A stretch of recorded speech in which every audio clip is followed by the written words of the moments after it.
Bonjour, ravi de vous retrouver pour une nouvelle vidéo sur Synapse et plus particulièrement ma base MPP favorite SQL Dedicated Pool. Je ne sais pas si vous vous rappelez, mais la dernière fois je parlais pas mal de distribution. À votre avis, qu'est-ce que c'est qu'une distribution? C'est Zinedine Zidane quand il distribuait le ballon ou un distributeur de canettes, pardon. Non, c'est rien de tout ça. En fait, il s'agit de la distribution de ma donnée à travers les nœuds de Synapse, SQL Dedicated Pool plus précisément. Donc, en fait, une distribution, c'est l'unité de stockage et de traitement de mes données dans un système parallèle. C'est pour ça que j'ai dit MPP, Massive Parallel Processing. Et on va avoir plusieurs types de distributions. On va avoir 3 types de distributions en fait. On va avoir la distribution Hashkey, Replica et Round Robin.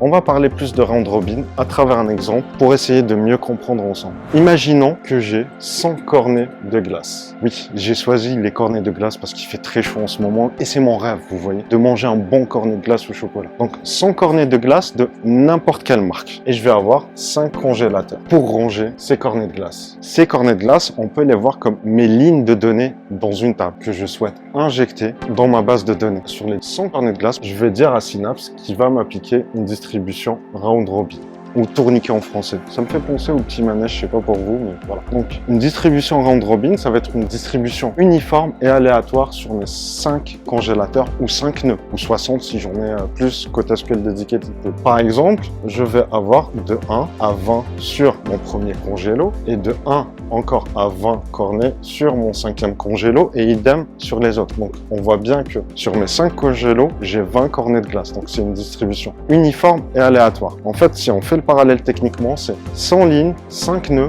20 lignes par nœud. Et donc, en fait, c'est ça qu'on appelle une unité de stockage. Et ma distribution Round Robin tourniquet, c'est distribuer aléatoirement mes données et uniformément dans mes 5 nœuds. Maintenant, vous allez me dire dans quel cas je devrais l'utiliser et dans quel cas je ne devrais pas l'utiliser. En fait, déjà, si on réfléchit, imaginons que j'ai mes 20 cornets dans chaque nœud. Et comme j'avais dit, c'est n'importe quelle marque. Si on se dit, je veux 10 cornets de telle marque, donc je vais être obligé d'aller fouiller pour trouver les 10 cornets de la marque que je souhaite. Voire même, si je suis un peu maniaque et organisé, et c'est mon cas, je vais vouloir tout regrouper dans un seul nœud, donc de 1 à 10 de mes 10 cornets. Donc, je vais avoir du mouvement dans mes cornets de glace entre mes congélateurs.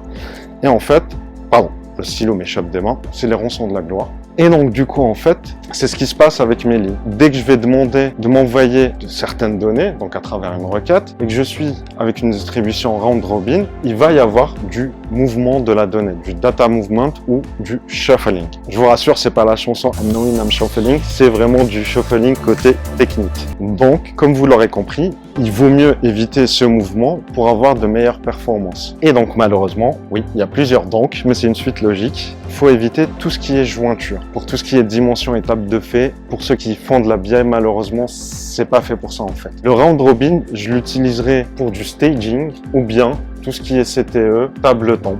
Pourquoi? Comme vous l'aurez compris, en fait, vu que je distribue aléatoirement et uniformément, c'est facile d'ingérer ma donnée ou de ranger mes cornets de glace. Donc, c'est vraiment parfait pour tout ce qui est staging, CTE et temp temporaire. Voilà. Donc, la prochaine fois, on va aller voir tout ce qui est Hashkey et l'utilisation. Comme vous l'aurez compris, je pense que les Hashkey, on va plus parler de table de fait, dimension et autre chose encore. Et surtout, n'oubliez pas, abonnez-vous juste ici et activez la cloche de notification. En vous souhaitant une bonne soirée.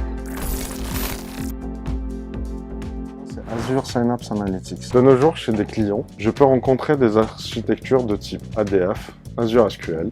Ensuite, on envoie via Power BI